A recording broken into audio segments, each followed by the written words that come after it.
The Shining uses lore, telling stories about the hotel that occurred long ago. They are often exposition, efficient lines of dialogue presented as fact or hearsay that gives the Overlook character and a colorful background. Lore is sometimes communicated to the audience visually, for example, the Scrapbook. It sometimes is a literal gateway looking into the hotel's past that may be canon or an exaggeration located exclusively inside Jack's head.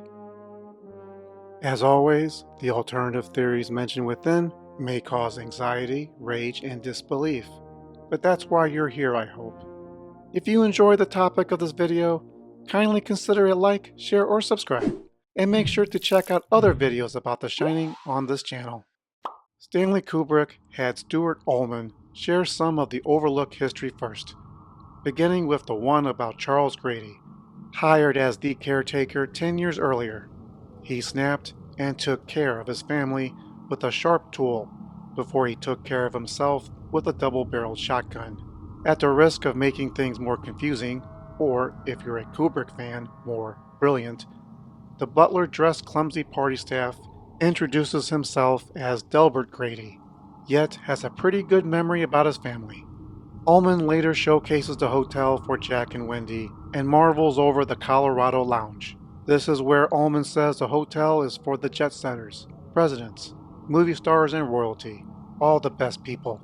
The miniseries also makes a similar boast when Halloran late in the tour tells that 4 presidents stayed at the hotel, even Richard Nixon.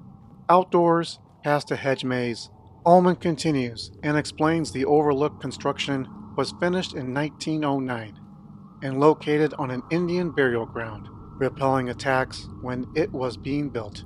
And by strange coincidence, the pantries were stocked with Calumet baking powder, which helped play up the idea of a Native American theme, encouraged with Wendy's choice in wardrobe. You can keep cleaning the floor there, guy, but you're not going to mop away the sins. The final piece of lore Kubrick shares with us is a very ambiguous one. The mystery of room 237. It is something Danny picks up while picking Halloran's brain. If anything in the hotel scares Halloran, it is inside that room. Halloran spills nothing and simply scolds Danny to keep out. King's miniseries kicks off about rats and scandals. Instead of Ullman, it's Pete Wilson who casually segues from discarded furniture to year-old gossip involving the woman referenced in Kubrick's Room 237. It's 217 in the miniseries and book who decides to take one long last bath in a tub full of warm water. Wilson teases Jack about Grady, the caretaker from the year before. Like Kubrick's version, snapped with a shotgun, Both barrels. how the boilers took care of themselves was never explained. Jack asks straight up if there are ghosts in the Overlook. Wilson gives a very hesitant answer, no ghosts. When Ullman enters the picture, he lectures Jack about Denver croquet and the larger-than-life figure of Horace Derwent. Derwent is an important character, persuading, almost bullying Jack into doing unspeakable things, and he's not really a nice guy. He goes unmentioned in Kubrick's film, although we may have taken form late in the party. Ullman goes on with a very contentious discussion about Grady, who in Ullman's eyes was a drunkard. This conversation about dependency moves from the grand history of the Overlook to the family history of the Torrances. When the Torrance family arrives, Wilson continues telling tall tales. In the kitchen, he gives subtle hints that doors open by themselves. Like Kubrick's film, Halloran has a private conversation with Danny about The Shining. However, King is more ambiguous, having Dick Halloran describe the things he sometimes sees as not pleasant visions, including of the topiary. Danny digs into Halloran's mind and sees fear in a certain hotel room. Halloran won't share details and pleads with Danny to stay out of all the rooms. The Scrapbook. The most important piece of lore depicted in the miniseries is the scrapbook. Jack finds it in the basement and it's a life-changing experience. What we learn through his readings are the many scandalous events, violent ones, that make up the lore of the Overlook. If we were to assume the events imagined through Jack's eyes are canon, these events fuel the Overlook's shining energy. Or perhaps the hotel was always evil, and its victims sacrificed. As for Kubrick, the scrapbook is seen but never mentioned. It remains on Jack's table. Neither its origins or contents are ever explained. The Shining and the Hotel. Both depictions show Halloran and Danny having their discussions alone from the others. It's an exposition for us, explaining the lore behind The Shining.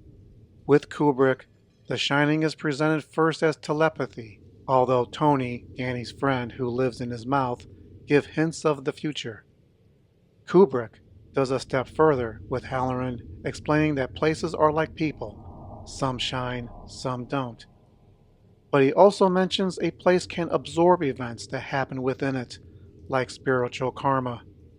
Halloran explains that those with the Shining can see events in the past as well as in the present.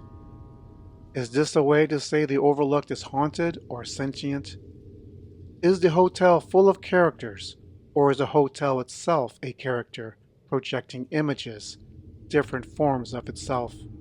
The miniseries also mentions Halloran and his Shining grandmother having telepathic conversations, and it's more specific, describing one of the gifts the Shining brings is one of visions or precognition. Halloran tells Danny about his unpleasant visions within the Overlook, something Kubrick refrained from. While we see Kubrick's Halloran imply he is troubled, he never does admit. Kubrick also tells us that the hotel is influenced by its past. King's Halloran does not, although we learn otherwise. Lore comes to life and death. Visions of the Overlook in its glory years come to life. With Kubrick, we get a glimpse of a 1920s gala, reproducing an age of carefree decadence of the aloof wealthy.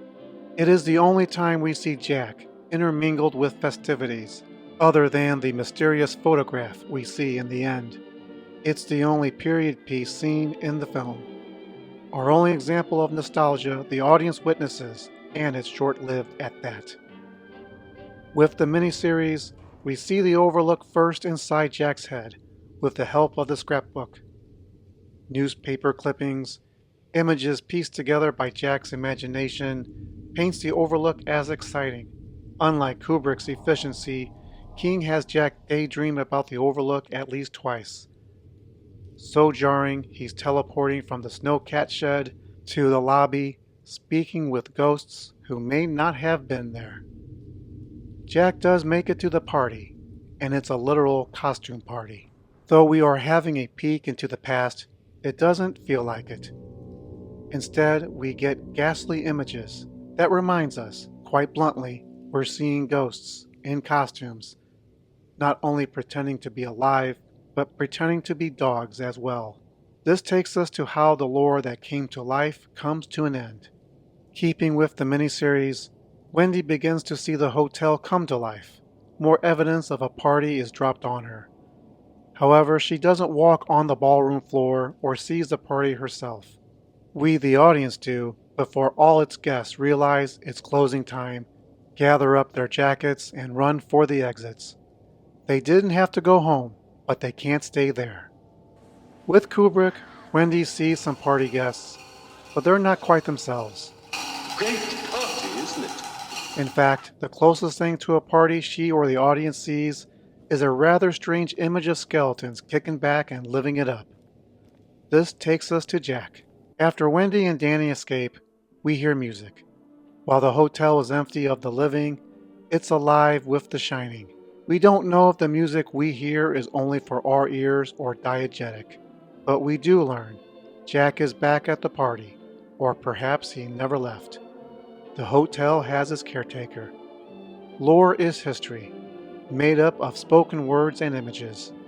Jack Torrance is, has been, and always will be part of the Overlook history. It's 1921, all over again. Let me know in the comments below. What version of The Shining did a better job hyping up the lore of the Overlook? This is Mr. Geosynergy saying, cooks can feed your belly, but some can read your mind. Check out other videos on the channel. Thanks for watching.